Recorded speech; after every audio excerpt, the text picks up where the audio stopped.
transaction because we weren't able to charge so much in the previous one. And at the end of the year, you can balance it all out. So this is an alternative scheme that is innovating where the client trusts you and it can help the firms to obtain more. But everything is a risk. And so the firms, they don't like the risk of contingency, which means that you don't charge anything until you get some result, a certain result. So they see this, it looks similar because you're running the risk that you're going to charge only a little bit and you expect that the company is going to go and charge or purchase something that is going to be more valuable so that you can recover.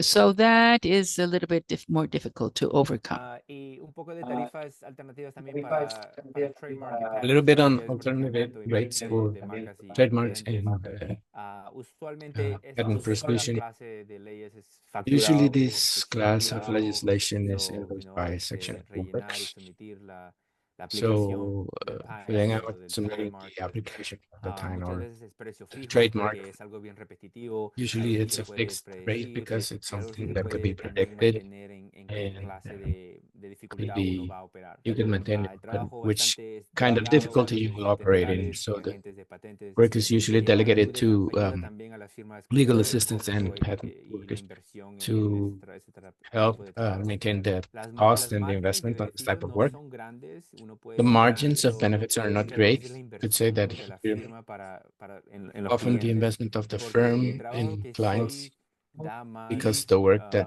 does ganancia give para las firmas more es el trabajo en el cual ejercemos earnings los for the derechos de los firm is patents, los trademarks, where we porque ahí exercise the estamos rights of patterns and mandando patents and cartas de trademarks, que because cease and here we're desist para que paren sending cancelar los letters of pagos cease porque and están desist to stop doing those operations because infringiendo they're en los derechos de breaching ciertos patentes y ciertos trademarks. the rights of Pero certain patents and esa parte trademarks.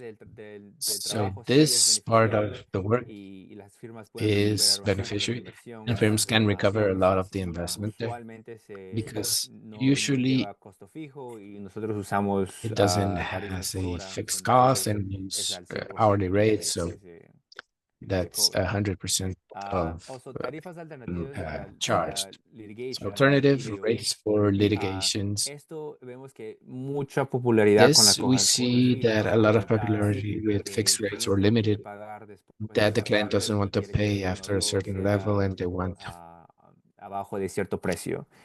Es bien everything to be común, under a es raro que certain los price. clientes It's pidan very common. esquemas. It's Es rare raro que the clients would no ask es raro que los for, clientes pidan esquemas it de is not rare contingencia, porque los for clientes también clients quieren to ask saber for que la firma va a contingency estar frameworks o because they va a want to know that the buscar firm cualquier método will de be or ganar will look for any method los clientes for winning the case.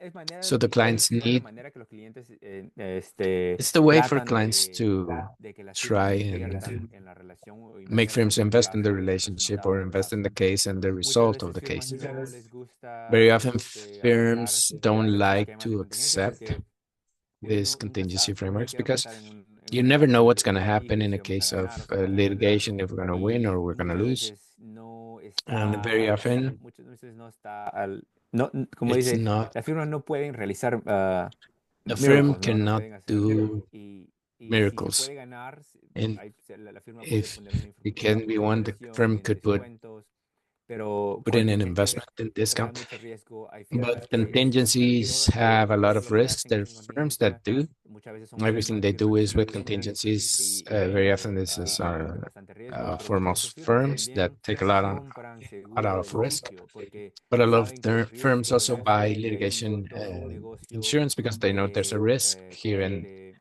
there's a whole business insurance, de compañías que ofrecen seguro para el of litigio. insurance companies Eso es todo lo offering que hacen insurance for y litigation. así That's otras all what they firmas que do, están and they do business with firms that are trabajando bastante en el litigio.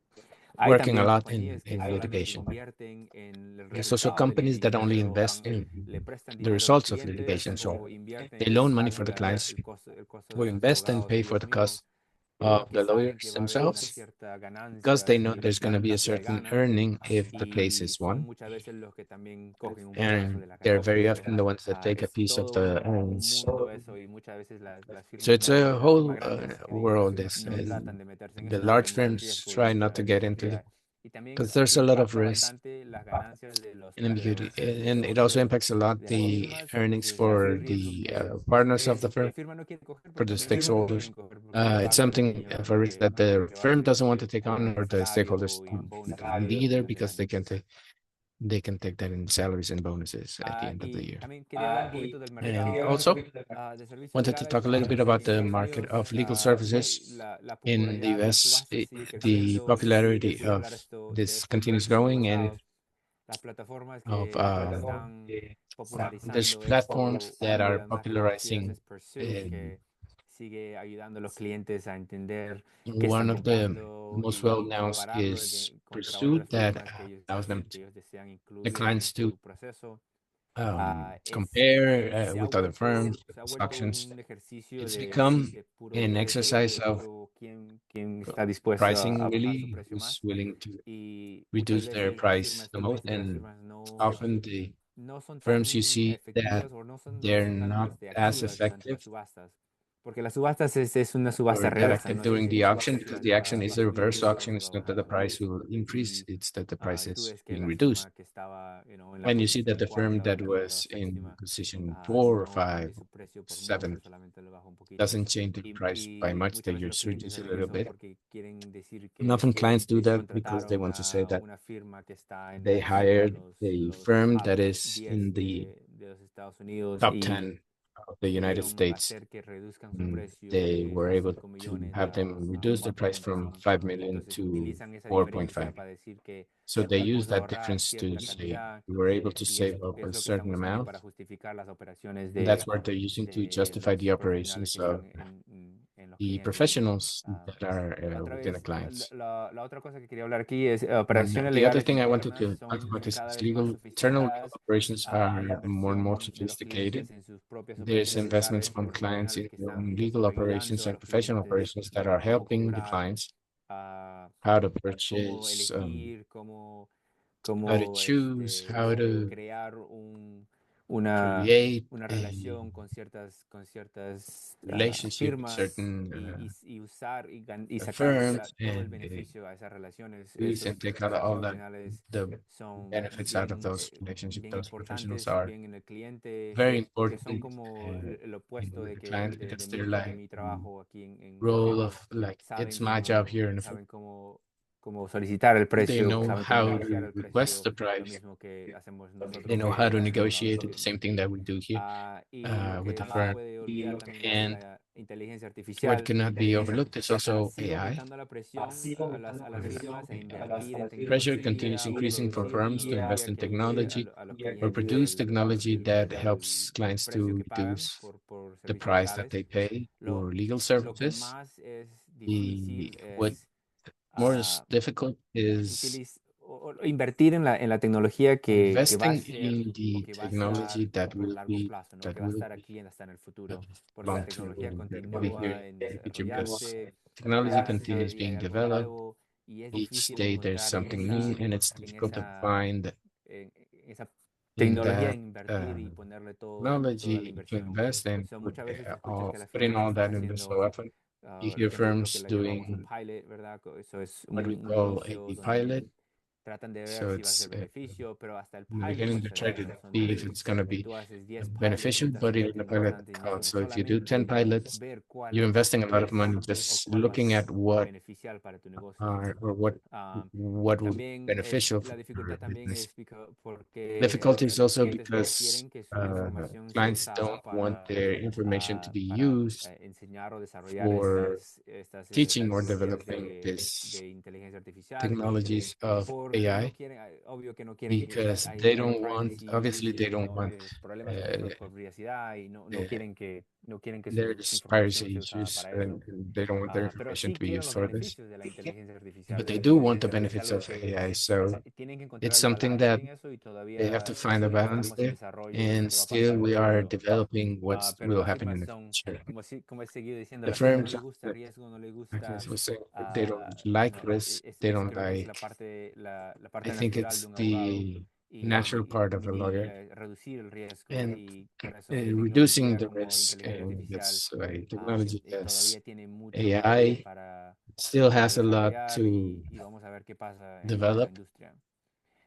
Esperamos and see what que happens in the industry. en el We 2025 expect that in todavía va a haber una 2025, gran it's going demanda to por servicios be, legales, there'll be especialmente a lot of demand las for firmas legal mayores, services, particularly pero with no va a the ser como larger en firms. el But 2024. it won't be like in Todo depende de lo que 2024. pase con el It all gobierno que depends on está what ahora happens with the current government ¿cómo se llama? Que está en el in gobierno. power.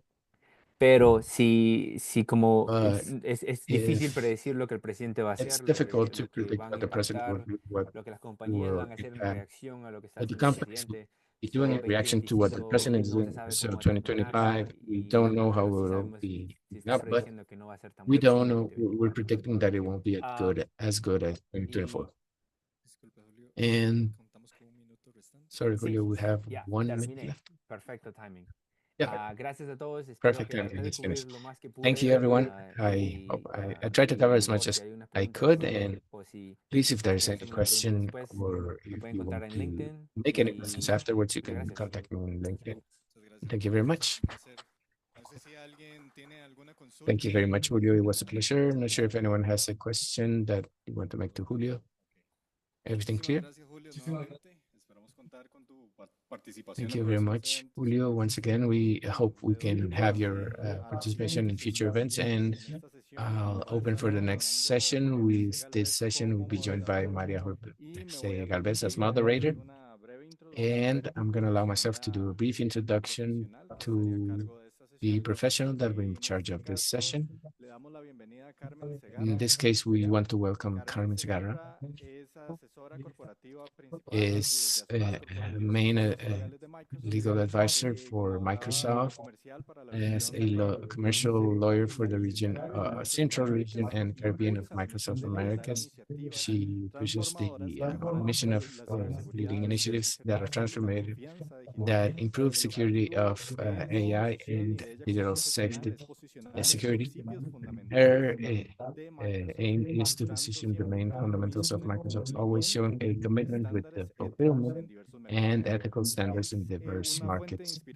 It is a source of inspiration for their collaboration, innovative power, and development of legal initiatives for the emerging challenges for digital worlds and forging strategic alliances with governments, civil society, academia. This allows to characterize by this commitment, that mentality focused on client, that passion for fostering diversity and inclusion. We give an applause to Carmen Segarra and Maria Segarra.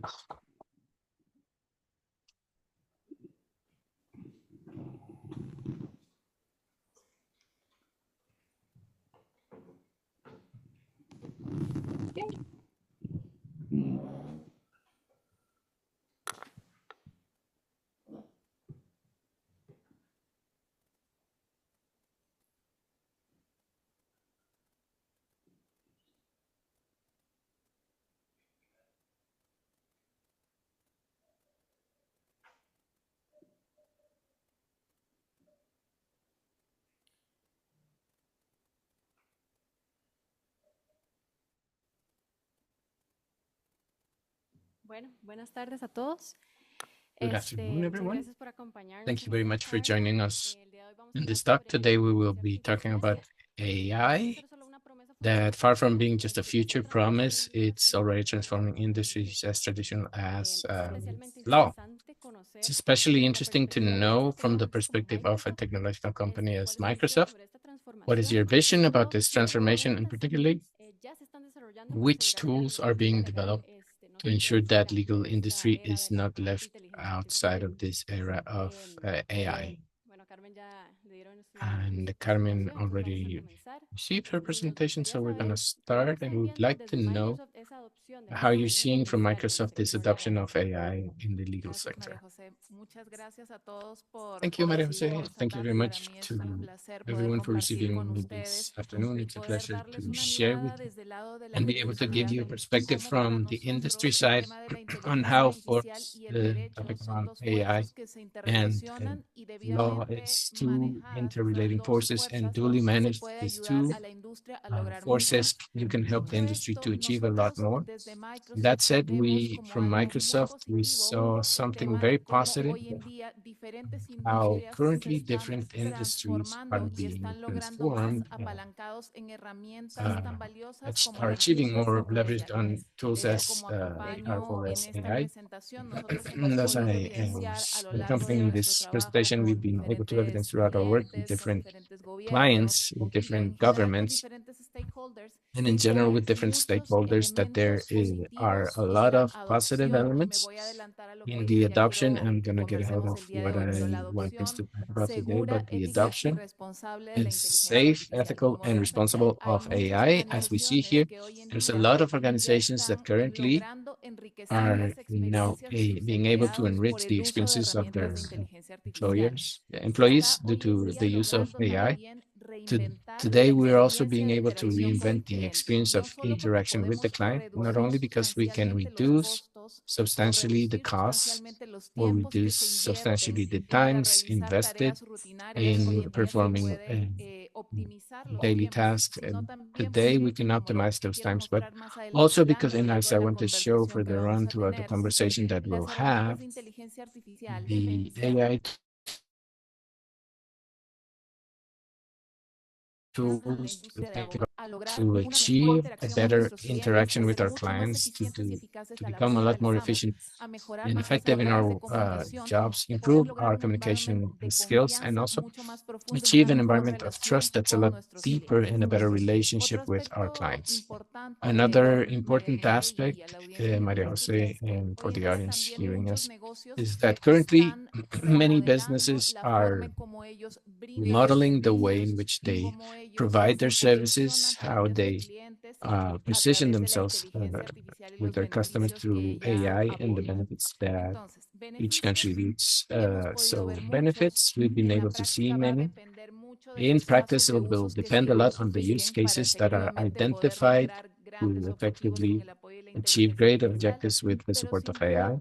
But without a doubt, the common denominator in all industries, and this could also be applicable to the legal industries, that we're being assisted to better manage costs, do a much more efficient use of the cost that we have as an organization itself, and on the contrary, to increase value. So we see an indirectly proportional relation between the reduction of costs and increase of values. Something interesting is that initially when we started talking with a lot more intensity about AI, we used to think that use cases, the most interesting ones, or the use cases that were more interesting, would be only in areas that were traditional, that managed, I mean, with a lot of frequency, they will handle technology, but currently we've been able to find out the areas as traditional as the areas that you see here of human resources, of legal, the financial area of an organization, the service, customer service areas, to use cases do work and well profiled and obtain great benefits from the use of AI. And within that context, and just to close the idea with we understand from the technological side, and we salute all the companies that are entering into AI with a positive vision of collaboration, and knowing that this is a tool that can allow us to achieve more. We are committed to accompany those organizations that want to do this transformational trip and help them to create an environment of trust with us. But we also recognize that there are a lot of challenges. Thinking about the legal industry, for example, we manage great volumes of information. We had a lot of that duty of confidentiality, thinking a lot in transmitting that function of administration of justice. There is also the duty of managing information, very sensitive, of doctrines, jurisprudence, We have a lot of Entendemos que information temas como la privacidad de uh, los to datos, manage, and we la understand that seguridad de la topics as información, la um, propiedad safety of intelectual data, y cómo intellectual property, cómo se how respetan los these derechos de autor en uh, la era de la inteligencia authors' rights are artificial, sin respected in duda the son era temas of fundamentales AI. They y are desde el fundamental lado de la topics, and industria from the tecnológica side of the estamos technological desarrollando industry, we're una serie developing de compromisos, no self solo desde una commitments, not only perspectiva from a principista, sino también a través de principal perspective, compromisos but que se also ven through reflejados en nuestros commitments that are contratos reflected in empresariales. our Lo que estamos company buscando contracts. es demostrar que What we're estamos looking for is comprometidos to con la show that we creación are de committed with the herramientas de creation inteligencia of artificial que AI pongan tools el that concepto de have privacidad y seguridad the desde el concept of diseño y que privacy and estamos security from the comprometidos con la design, and creación de that we are committed herramientas with the que creation of tengan un tools uso ético y that responsable. have an ethical and Muchas gracias, responsible Carmen. use. Vemos que abarcan muchas Thank you áreas very que much, son Karen. We see that there's a sumamente lot of areas covered, importantes. and Entonces they're nos very gustaría saber important. cuáles son esas So we herramientas, would esas like to know soluciones que what ya are those existen tools, those para solutions that apoyar los already estados exist legales. to support the Sí, legal claro. teams. Hay un Of course. concepto, antes There is de responder a esa concept pregunta, María before José, hay un answering concepto que a to mí me this parece question. There's a concept that I fundamental y think sobre it's todo fundamental, para nosotros que and estamos de una u particularly otra for forma us that are vinculados one en way or temas another de linked to derecho y la administración de justicia. Para of rights and nosotros, administering caminar en el justice. arte de lo For posible us, y getting decir, me into gustan estas what's possible herramientas, and saying, siento I que con like la these inteligencia tools, or I artificial feel puedo that lograr grandes cosas, voy a lograr with grandes AI, I can achieve beneficios. a lot of things. I'm going to Hay get un concepto great benefits. importante y es que There is an nosotros important no concept, and vamos a it's that utilizar we will not tecnologías en las que use no confiemos. Es por eso technologies que that we don't yo trust. resalto el tema de que That is why I nosotros highlight the tenemos topic que that we entender have cuáles to son aquellas understand tecnologías en las cuales what are nosotros those podemos technologies where we confiar y a can partir de ahí trust, empezar a crear and el from arte de lo there posible start sobre creating the cuáles art son of what's aquellos casos possible, de on uso which en are donde la those inteligencia use artificial me cases puede ayudar where a hacer un AI can mejor help trabajo, me a lograr do eficiencias, better work, a poder to cumplir determinados objetivos. choose efficiency Dicho and esto, fulfill certain objectives. nosotros So como with that said, compañía tenemos, we as a digamos, un company producto have bandera a que se llama flagship Microsoft product, let's say. Copilot. It's Este es called Microsoft esta es Copilot. una This is herramienta a de inteligencia tool, artificial con la cual las an AI personas pueden tool with interactuar which people y, can así interact. como en cualquier herramienta de And inteligencia artificial, just as hacer with any preguntas, AI tool, they adjuntar can make documentos, questions,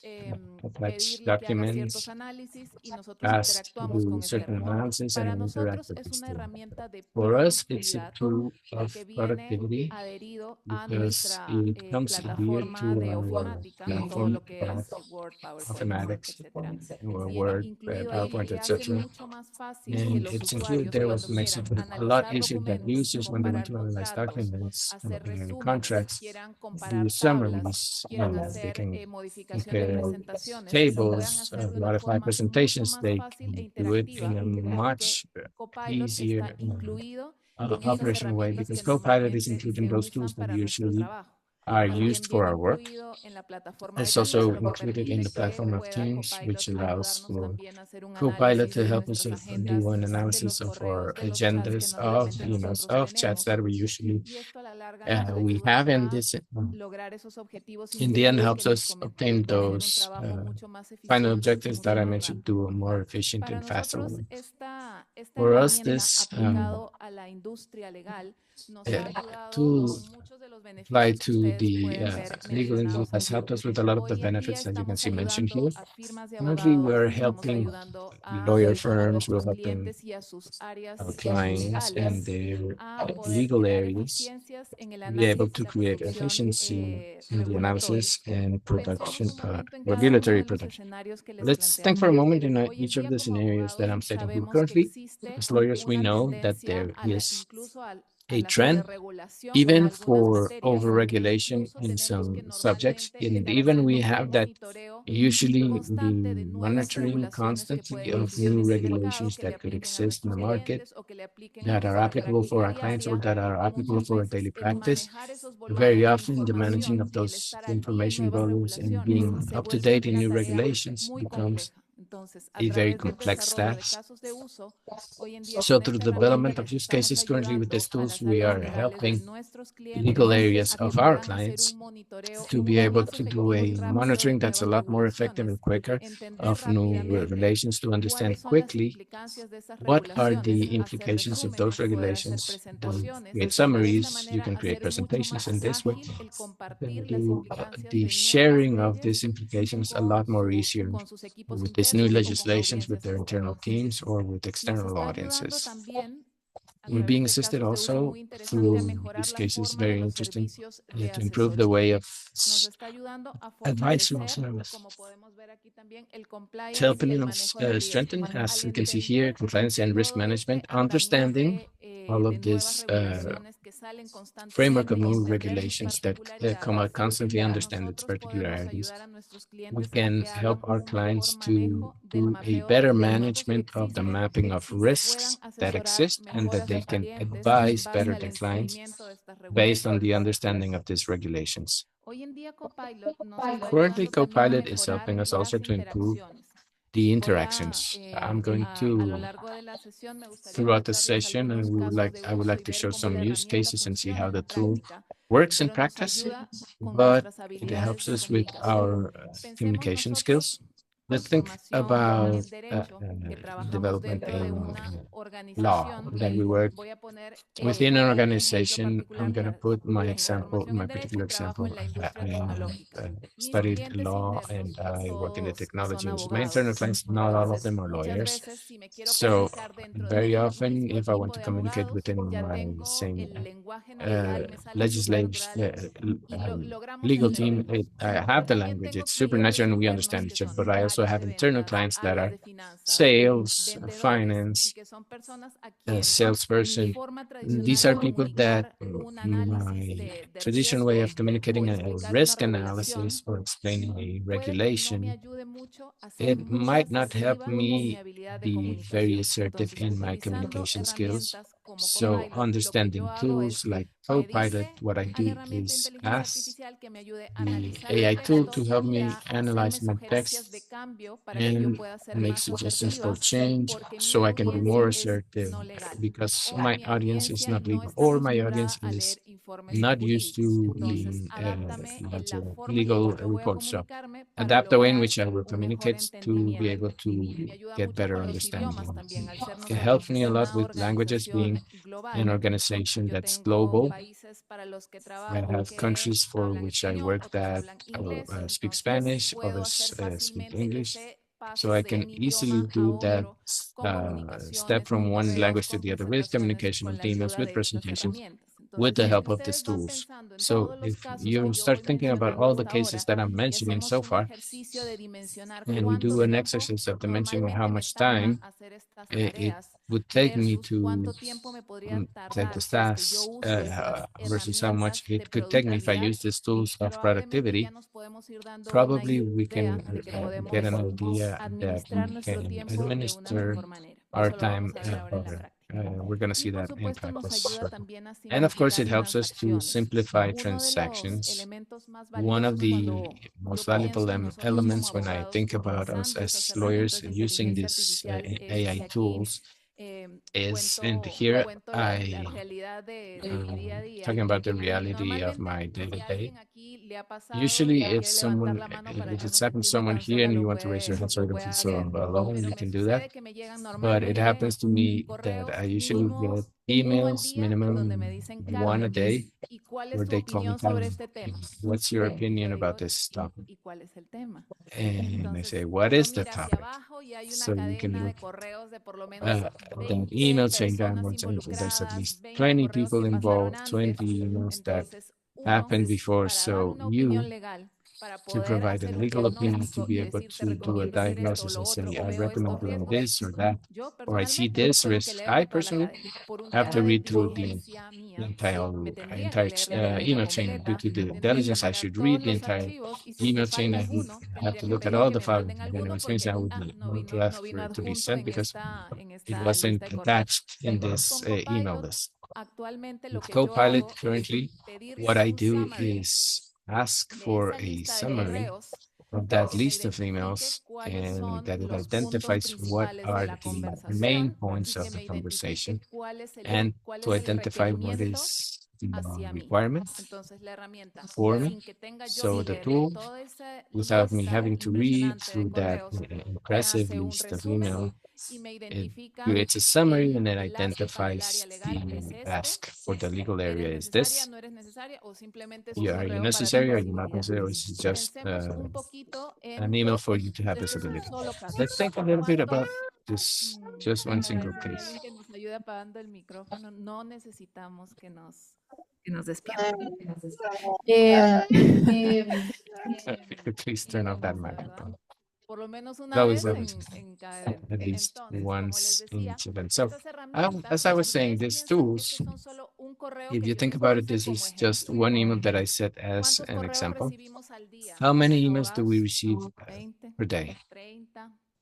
¿Quién da más? 20, 30. Es una cantidad impresionante Any de take, correos. it's an impressive amount of emails, and if you think that we're just talking about emails and then we get into reviewing regulations, reviewing contracts, coordinating with other people, the volume of work that we have on our day-to-day is very large. So we could think about a tool that helps us simplify routine tasks and understand where that specific period for us is. We can save up an amount of time that's very interesting to be able to put our experience, our judgment, and all of our natural skills as a lawyer to do tasks that are a lot more significant. With that said, I think that I answered to an extent, Maria Jose, with what you asked me at the beginning of what are the tools that we have available and how do I see this cross-section between these tools with the support that it could give to the legal industry. So in general terms, this is like the perspective of how we could see optimized our lives using these tools. Yes, thank you very much. Very useful and very interesting. You mentioned that you're going to do some demos to see how it works and actually see some questions on the chat. People are really interested in seeing how it works. But before that, and it's very important to take into account, would like to know what are the specific challenges that the implementation of this type of solution faces for AI in the legal environment.